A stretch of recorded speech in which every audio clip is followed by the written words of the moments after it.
Hello दोस्तों, जैसा कि आप सभी जानते हैं कि 12 अक्टूबर को आपका प्रीलिम्स होने जा रहा है। जो आप पढ़ सकते थे, जहां से पढ़ सकते थे, जिस तरह से कर सकते थे, वो आपने किया है। अब पेपर के लिए पढ़ना तो एक कला है ही, पेपर देना भी एक कला है। तो पेपर के दिन अपने आप को कैसे मैनेज करना है, सबसे पहले आपके पास एडमिट कार्ड की 2 कॉपी होनी चाहिए। दूसरे नंबर पर आपके पास आपकी ओरिजिनल आईडी, चाहे तो वो पैन कार्ड हो, चाहे आधार कार्ड हो, जो भी आप रखें। जनरली आधार कार्ड आप रखें, उसकी फोटोकॉपी भी अपने साथ रखें। 2 अपने ओरिजिनल फोटो रखें, मतलब जो पासपोर्ट साइज फोटो होते हैं वो रखें। 2 ब्लैक पेन रखें। पेन वहां मैंने बच्चों को मांगते हुए देखा है, ऐसी शर्मिंदगी ना करें कि आप किसी से पेन मांगे, ये बिल्कुल भी नहीं। और जो आपके बाद, इसके बाद वो ऑप्शनल है, यानी कि आप पानी की बोतल और घड़ी जनरली वो ले जाने नहीं देते हैं, लेकिन अगर ले जाने दें तो बेहतर है कि आपके पास अपनी घड़ी हो और आपके पास अपनी पानी की बोतल हो। ये हो गया प्रोसीजरल। अब हम आते हैं पेपर पर। देखिए, पेपर में आप सभी जानते हैं कि 150 क्वेश्चन होते हैं पेपर 1 में, 100 क्वेश्चन होते हैं पेपर 2 में।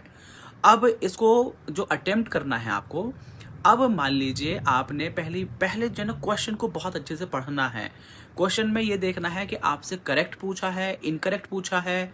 इसमें भी बच्चे गलत कर देते हैं कि वो बाद में रियलाइज होता है कि मैं समझ ही नहीं पाया कि इनकरेक्ट पूछा है, इंक्रीजिंग ऑर्डर पूछा है, डिक्रीजिंग ऑर्डर पूछा है, मतलब घटता हुआ क्रम या बढ़ता हुआ क्रम।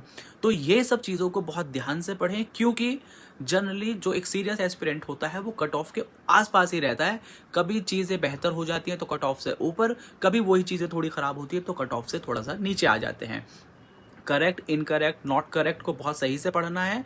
और इसके बाद जो एक आता है 1 only, 2 only, both and none, इसमें अब यूपीपीसीएस ने क्या किया है, जनरली हमारा दिमाग ऐसा ट्रेन है कि ए पर है 1 ओनली, बी पर है 2 ओनली, सी पर है बोथ 1 एंड 2 एंड डी पर है नाइदर 1 और 2।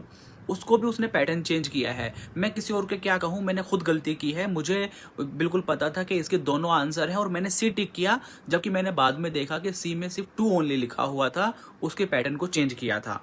आपको एक क्वेश्चन की गलती वहां पर पता लगेगी। एक जनरली होता है जब आप बबल भर रहे हैं, जब आपने सही से टाइम मैनेज नहीं किया है, तो आप भरना चाह रहे हैं 36 का ए और आपने भर दिया 37 का ए, तो यहाँ ये ब्लंडर हो जाता है। और कुछ बच्चे सोचते हैं कि उस टाइम में वो उसको रब कर दें, मिटा दें, देखिए फिर आपकी कॉपी खराब होगी। तो इन सब गलतियों से बिल्कुल आपको बचना है।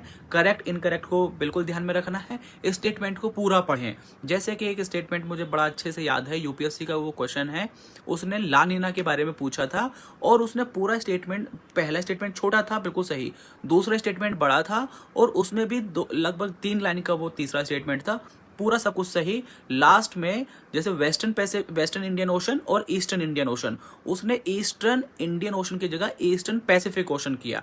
तो जनरली जब उतने प्रेशर में हम होते हैं, हमें लगता है पहला ठीक, वहां दूसरा भी, इतना आपने पढ़ लिया, आपको लगता है कि ठीक, जबकि आप अगर पूरा स्टेटमेंट पढ़ लेते तो आप उसको बिल्कुल गलत मार्क करते और फिर आपका वो आंसर सही हो जाता। तो इन सब छोटी सी छोटी, देखिए है ये बहुत छोटी चीज़, लेकिन एग्जाम में बहुत काम आएंगी आपको।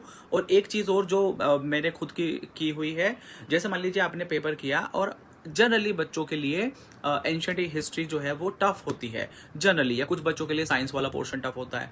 तो जब आपने ये देख लिया कि ये पोर्शन मुझे टफ है, मान लीजिए 2 क्वेश्चन 4 क्वेश्चन आपको लगा कि टफ है, आपसे नहीं हो रहा है, तो आप पेपर को बंद करें और उसको लगभग 25 क्वेश्चन आगे बढ़ जाएं। जैसे कि अगर पहले वाले ग्रुप में है 1 से 25 वाले में, तो आप मतलब 50 का ही चेंज कर दें, 1 से 50 वाले में उसे बंद करें, आप 51 पे चले जाइए। आप 51 पर है, उससे आगे वाला तो आप उसे बंद करके 101 पे चले जाइए। तो इस तरह से इससे क्या होता है, एक पोर्शन ऐसा है जो बहुत इजी होता है, एक पोर्शन ऐसा है जो बहुत टफ है, और बाकी आपका मीडियोकर रहता है। तो अगर आपको टफ वाला आ जाए तो डरना नहीं है।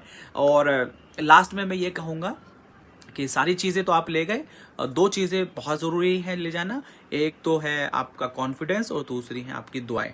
तो बिल्कुल आप मतलब अपने घर में कहें कि आपके लिए दुआ करें, अपने घर में कहें, अपने दोस्तों से कहें कि आपके लिए दुआ करें, और दूसरा आप अपने कॉन्फिडेंस को, सेल्फ कॉन्फिडेंस को अपने साथ बिल्कुल रखें। और ज़्यादा कुछ है नहीं, डरना बिल्कुल नहीं है, मेहनत आपने की है, वहाँ उस 2 घंटे में आप अपने आप को कैसे मैनेज करते हैं, यही आपकी कामयाबी को आगे लेकर जाता है। तो ज़्यादा टेंशन नहीं लेनी है, बस अच्छे से रहिए, अच्छे से पढ़िए, अपने ऊपर यकीन रखिए, और मिलते हैं हम आपसे 12 तारीख की शाम को आपके आंसर की के साथ। Thank you, have a good day, bye and best of luck.